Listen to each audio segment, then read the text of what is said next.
नमस्ते दोस्तों। आज अभिव्यक्ति में हम सुनेंगे मालती जोशी की लिखी कहानी प्रतिदान। इसका इंग्लिश नरेशन भी आप सुन सकते हैं मेरे दूसरे चैनल पे, जिसका लिंक नीचे डिस्क्रिप्शन बॉक्स में दिया हुआ है। तो चलिए शुरू करते हैं। अम्मा, आज पूर्णमासी है। तुम कुछ करने के लिए कह रही थी ना? क्या सचमुच आज पूर्णमासी है? हाँ, तुम्हें अब क्या तिथियां भी याद नहीं रहती अम्मा?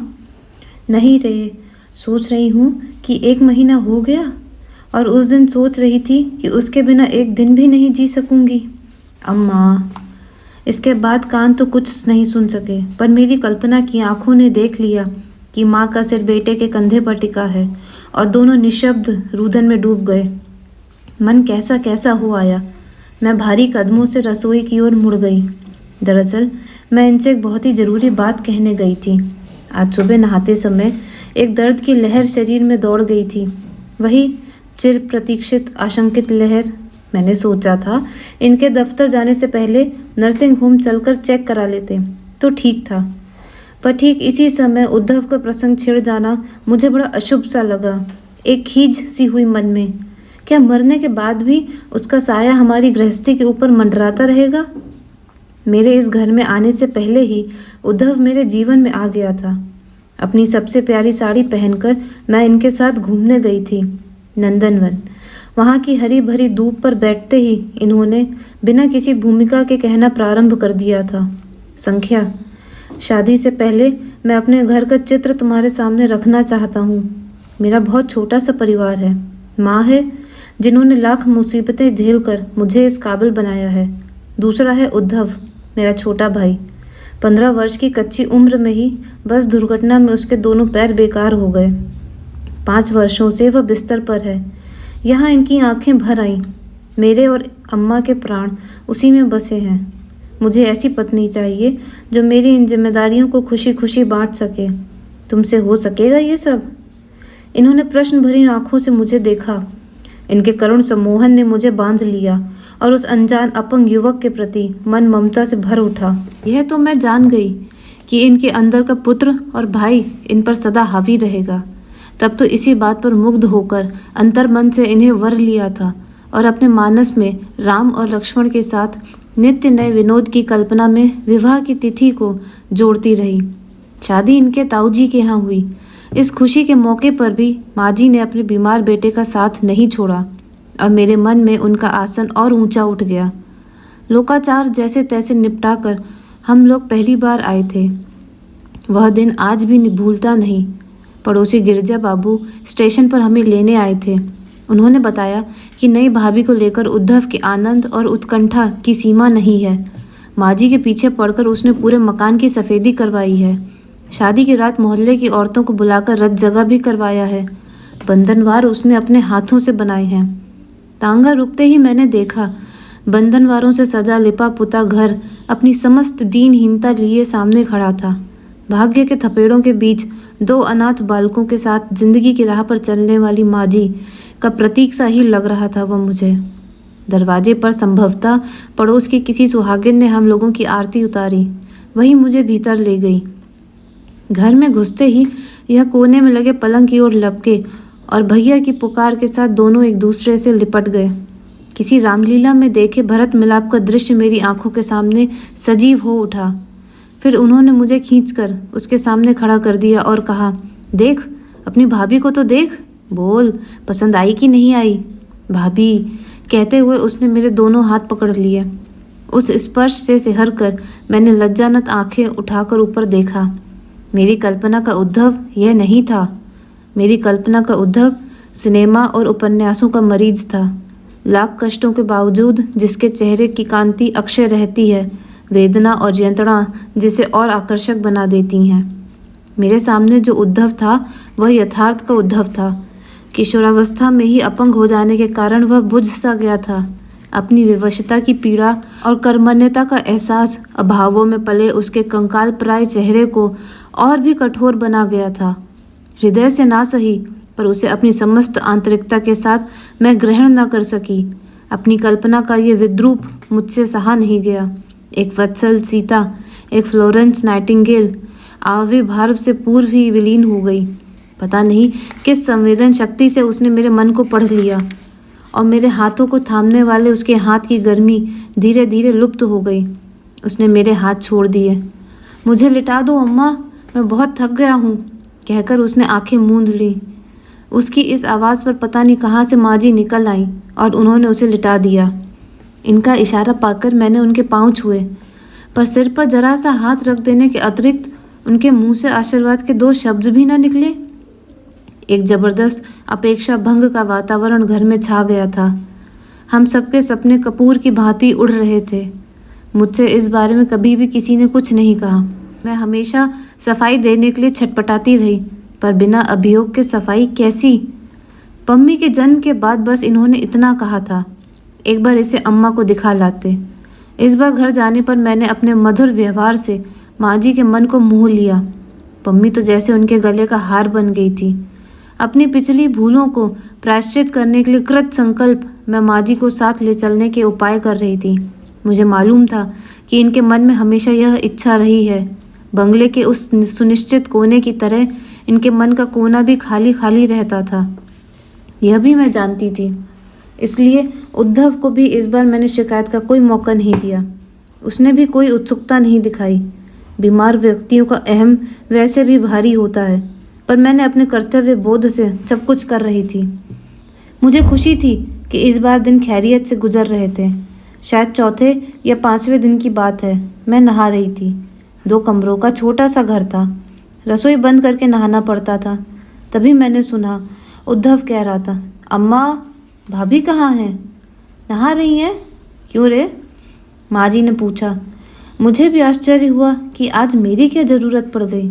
एक बार गुड्डी को मुझे दे दो अम्मा। कुछ क्षण खामोशी रही। अम्मा, बस थोड़ी सी देर को। इस बार उसके स्वर में बला की अजीजी थी। शायद तभी तो माँ जी से नहीं रहा गया होगा। उसका असीम दैन्य मुझे खल गया। मुझसे छिपाकर मेरी बच्ची को देखने का प्रस्ताव ऐसे कुत्सित लगा जैसे मेरी अनुपस्थिति में किसी ने मेरे जेवरों का बक्सा खोल दिया हो। उसके कंकाल प्राय खुरदरे हाथों द्वारा पम्मी के शरीर के सहलाए जाने की कल्पना से मैं सिहर उठी। क्या पता उसने अपने घिनौने मुख से उसे चूम भी लिया हो। पता नहीं कौन सी बात मेरे मन में पड़ गई कि किसी तरह बेतरतीबी से साड़ी पहन मैंने दरवाज़ा खोल दिया और झपट कर उसकी गोद से पम्मी को उठा लिया। उसे छाती से लगाए मैं मुड़ ही रही थी कि माँ जी से आंखें मिल गईं। बेटे का अपमान वहाँ प्रतिबिंबित हो उठा। पता नहीं वहाँ क्या क्या था, क्रोध, अपमान, घृणा, पर मेरा साहस ना हुआ कि उनकी ओर और देख सकूं। घर की यह मेरी अंतिम यात्रा थी। यह तो हर दूसरे तीसरे महीने जाते और एक उदासी की परत सी ओढ़कर वापस आ जाते। कई बार मन हुआ कि जाकर उसे देख आऊं, उन लोगों की गलतफहमियां दूर कराऊं, पर अपने पर से विश्वास ही जैसे उठ गया था। विधि का विधान भी कैसा है, उसके अंतिम समय में भी जाना ना हो सका। वे ही गए और आते समय माँ जी को ले आए। जो कमरा वर्षों से उद्धव और माँ जी की प्रतीक्षा करता रहा, उसमें माँ जी अकेली आई थी। उनके साथ आई थी शोक की एक काली छाया जो निरंतर घर पर छाई रहती।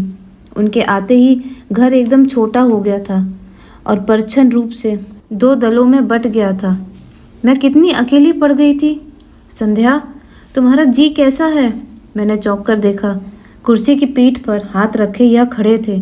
इधर से गुजरा तो देखा डाइनिंग टेबल पर सिर रखे सो रही हो। पहले तो सोचा सो लेने दूं, पर देखता हूँ चेहरा बेहद उतरा हुआ है। खैरियत तो है? मेरा ख्याल था एक बार नर्सिंग होम हो आते। जरूर जरूर, वे बोले और तेजी से बाहर निकल गए। कुछ ही देर में हम लोग गाड़ी से सड़क नाप रहे थे। तब ख्याल आया चलने से पहले माँ जी से कहना चाहिए था, पर घबराहट में याद ना रहा। नर्सिंग होम पहुँचने भर की देर थी। उन लोगों ने मुझे हाथों हाथ लिया और दूसरे ही क्षण मैं प्रसूति कक्ष में थी। मुझे सिस्टर के हाथ सौंपकर यह चले गए थे। दफ्तर या क्या पता बाहर ही बैठे हों। सफ़ेद कपड़ों में लिपटी उन नर्सों के बीच मैं अपने आप को नितांत असहाय और अकेला अनुभव करने लगी। पम्मी के समय की यादें अपनी सारी वहशत के साथ मुझ पर हावी हो गईं और मेरा दम घुटने लगा। उसी समय दरवाज़ा खुला और डॉक्टर अलका रानी ने कहा, मिसेस श्रीधर, आपकी सास आई हैं। मैंने देखा माँ जी अपराधी सी मुद्रा में सिरहाने खड़ी हैं। मुझसे रहा नहीं गया, बिटिया दुलारी को साथ लेकर चली आई। ठीक है, मैंने कहा। मुझे बड़ी शर्म आ रही थी। घर से निकलते समय इनसे कहकर भी नहीं आ सकी। उसी समय दर्द की एक लहर उठी और मैंने ओ माँ कहकर माँ जी के दोनों हाथ पकड़ लिए। पीड़ा के वे क्षण बीत जाने पर भी मुझे याद रहा कि वे दुबले खुरदुरे हाथ अजीब सी ममता से भीगे हुए थे। उस समय भी वह महता सहला रही थी और मुझे अच्छा लग रहा था। दर्द के वे क्षण कितनी बार दोहराए गए। माँ जी हर बार मेरे साथ पसीने से नहा जाती, मानो मेरी पीड़ा को वह अणु अणु के साथ अनुभव कर रही थी। डॉक्टर ने 2-3 बार आदर से, फिर कुछ रुखाई से उनसे धीरज रखने के लिए कहा। एक बार तो दबी जबान से बाहर बैठने का भी अनुरोध किया, पर मैं उन्हें दृढ़ता से पकड़े रही। उन भावविहीन चेहरों के बीच उन्हीं का चेहरा तो था जो मेरी वेदना से विहल हो रहा था। मेरी पीड़ा को एक अकेली वही तो समझ रही थी, क्योंकि सृजन की यह पीर उन्होंने भी सही थी। फिर एक अजीब सा विचार मन में आया, जिसे इतनी पीड़ा के साथ जन्म दिया हो, उसे अपनी आंखों के सामने तिल तिल कर मृत्यु के मुख में जाते देखना कितना दुखद है। किस तरह सहा होगा उन्होंने उसे। कौन सी पीड़ा अधिक है, जन्म की या मृत्यु की, पाने की या खोने की? अपने विचारों के रेले से मैं देख रही थी कि डॉक्टर और नर्स दोनों के चेहरे बदहवास से लग रहे थे। मैं अपने आप को किसी बर्फीले प्रदेश में जाते हुए देख रही थी। वे लोग विचित्र दृष्टि से मुझे देख रहे थे। हर 5 मिनट पर तड़पा देने वाली वे दर्द की लहरें पता नहीं कहाँ खो गई थीं। उनकी प्रतीक्षा में कमरे में एक तनाव सा भर गया था। मुझे मम्मी की बेतरह याद आ रही थी। वे हमेशा कहती थीं कि डिलीवरी में दोनों का जन्म होता है, माँ का और बेटे का। तभी तो 42 वर्ष की उम्र में शिशु को जन्म देने की पीड़ा उनसे सही नहीं गई। ऑपरेशन रूम से बाहर लाते हुए स्ट्रेचर पर उनका सफ़ेद निष्प्राण चेहरा बार बार आंखों के सामने आ रहा है। कैसा होता होगा मरण पार का देश। क्या वहाँ जाने पर मम्मी से फिर भेंट हो सकेगी?